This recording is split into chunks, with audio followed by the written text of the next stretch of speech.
다음 소식입니다.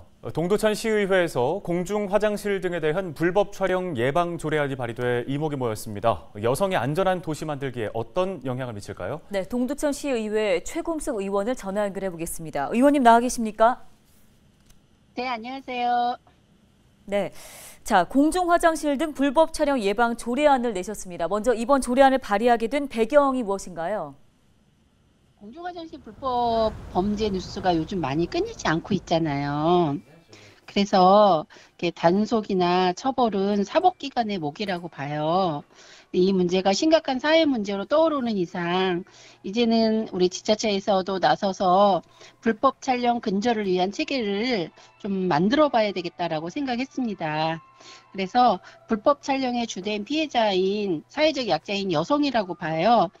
그래서 사회적 약자를 보호하는 조례를 만드는 것은 시민 대표로서 시의원으로서 반드시 해야 할 일이라고 봐서 이번에 조례안을 발의하게 되었습니다. 네, 그런데 그동안 지자체들도 좀 단속이나 점검에 나서오지 않았습니까? 이번에 조례안이 발의된 이유가 이 그간의 행정에 좀 소홀함이 있었다라는 방증은 아닐까 싶은데요. 어떻습니까? 딱 뭐 한 달에 몇 번 뭐 이게 아니라 나름대로의 각 부서나 지자체에서는 하고 있지만 이거를 정기적으로 하지는 않기 때문에 좀 이렇게 정기적으로 할 수 있는 이런 조례안도 실어져 있습니다. 예, 그리고 이번 조례안에서 또 하나 주목되는 점이 바로 민간 화장실 관련입니다. 자, 이 민간 화장실에 주목하신 이유가 있을 듯한데요. 예. 불법 촬영의 범죄의 상당수가 민간 화장실에서 많이 일어나고 있는 것 같아요. 아무래도 공공 화장실은 관리 주체가 관공서이기 때문에 비교적 안전한 편이지만 민간 화장실에 대한 점검과 관리를 시가 강제할 수는 없어요. 그렇기 때문에 이번 조례안에는 민간 화장실 소유자나 관리자의 동의가 있을 경우에 점검하고 장비를 지원할 수 있도록 규정했습니다.